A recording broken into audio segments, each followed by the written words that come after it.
अगर ऐसा संकेत आपको भी मिला है तो प्रसन्न हो जाइए, क्योंकि आपके जीवन में समय अच्छा आने वाला है, सब कुछ बढ़िया, सब कुछ उत्तम होने वाला है। सबसे पहले नंबर में अगर व्यक्ति का नींद ब्रह्म मुहूर्त में खुलने लग जाए, ब्रह्म मुहूर्त 3, 4, 5 बजे तक आपकी नींद खुलती है, 3 से 4 बजे के बीच में अगर आप नींद से अपने आप जग जाते हैं। देखो, एक वो होता है कि स्वयं नींद से जग जाना, अपने आप नींद खुल जाना, और दूसरा तरीका आप अलार्म लगाते हैं, किसी को बोलते हैं हमको जगा देना, ये हुआ अलग तरीका। लेकिन किसी के बुलाए बिन आप स्वयं जग रहे हैं और उसके बाद में आपको भगवान का चिंतन होने लग जाए तो समझो कि बहुत अच्छा संकेत है। अपने आप उठ करके भगवान के याद में अगर आप डूबते हैं तो आपके जीवन में अच्छा समय आने वाला है, जीवन परिवर्तन होने वाला है। और दूसरे नंबर में कहा कि बिना कारण व्यक्ति प्रसन्न होने लग जाए। कुछ व्यक्ति ऐसे भी होते हैं 24 घंटे बिना कारण चिंतित रहते हैं, दुखी रहते हैं, उसको लगता है कि मेरे जीवन में संकट है, परेशानी है, जबकि कोई उसको कुछ कह नहीं रहा, सब कुछ ठीक ठाक चल रहा है, फिर भी दुखी रहता है। लेकिन ऐसा भी कभी कभी होता है, बेवजह हम मुस्कुराने लग जाते हैं, प्रसन्न रहने लग जाते हैं। कोई हमको कुछ कह करके जाए तो भी क्रोध नहीं आता, बिना कारण प्रसन्न आप रहने लगे तो शुभ संकेत है। तीसरे नंबर में कोई आपको डांट रहा है, आपको परेशान कर रहा है, आपको गुस्सा दिलाने की कोशिश कर रहा है, फिर भी आपको क्रोध नहीं आ रहा, आपके भीतर क्षमा करने का शक्ति प्रकट हो रहा है, तो समझो ये भी बहुत अच्छा संकेत है, आपके जीवन में अच्छा होने वाला है। इसका भी अत्यंत शुभ संकेत हमको मानना चाहिए। फिर उसके बाद में कहा गया है कि बार बार व्यक्ति के घर में, बार बार आपके घर में गौ माता आ जाती है। गौ माता आकर के रोटी जो आप प्रदान कर रहे हैं, जो आप गौ माता को खिला रहे हैं, प्रेम से खाती हैं, तो आपके घर में, आपके जीवन में समय अच्छा आने वाला है।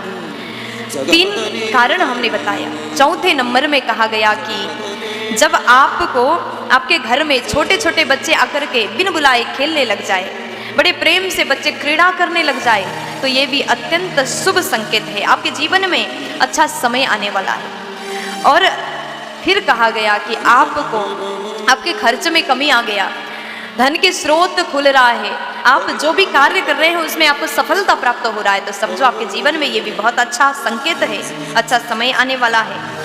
और फिर उसके बाद में पूजा, आरती, आराधना करते समय जब आप भगवान के पास में जाकर के पूजा करते हैं ना, तो उस समय ऐसा लगे कि आपके घर के भगवान मुस्कुरा रहे हैं, मूर्ति मुस्कुराने लग गया, तो ये भी अत्यंत शुभ संकेत है। जब जनक नंदिनी जानकी मैया गौरी पूजन के लिए गई थी, भगवान राम के साथ में माँ का विवाह होने वाला था, तो उससे पहले जब गिरिजा पूजन के लिए माँ सीता जी गई, तो ऐसा संकेत गौरी मैया ने माँ सीता को दिया, मूर्ति मुस्कुराने लगी, तो माँ जानकी अति प्रसन्न हो गई थी। यानी घर के मंदिर में जो मूर्ति है, ऐसा लगना, ऐसा महसूस होना कि आपके पूजा घर में जो मूर्ति है भगवान मुस्कुरा रहे हैं, ये भी जीवन में अच्छा वक्त आने से पहले मिलने वाला शुभ संकेत है।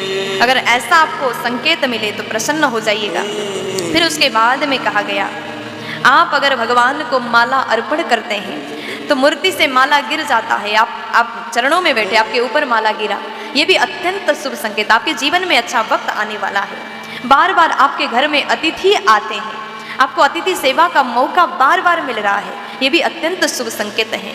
और उसके बाद में सबसे बड़ा संकेत, ये भी अति उत्तम संकेत माना गया, शायद इस बात को सब कोई मानते हैं, बड़े बुजुर्ग भी कहते हैं, स्त्री का बाएं अंग और पुरुष का दाएं अंग फड़कना जीवन में अच्छा संकेत प्रदान करता है। अच्छा वक्त आने से पहले ये 7 संकेत हमको प्राप्त होता है। पहला, ब्रह्म मुहूर्त में नींद खुलना, बेवजह आप प्रसन्न रहने लगे, क्रोध नहीं आता।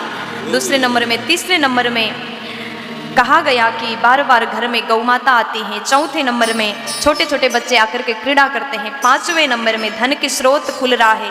6ठे नंबर में कहा गया पूजा आरती करते समय भगवान के मूर्ति मुस्कुरा रहा है, ऐसा महसूस हुआ। गले से माला गिर जाना ठाकुर जी के, भगवान के। और 7वें नंबर में स्त्री का बायां अंग और पुरुष का दायां अंग फड़कना अति सुंदर संकेत माना गया।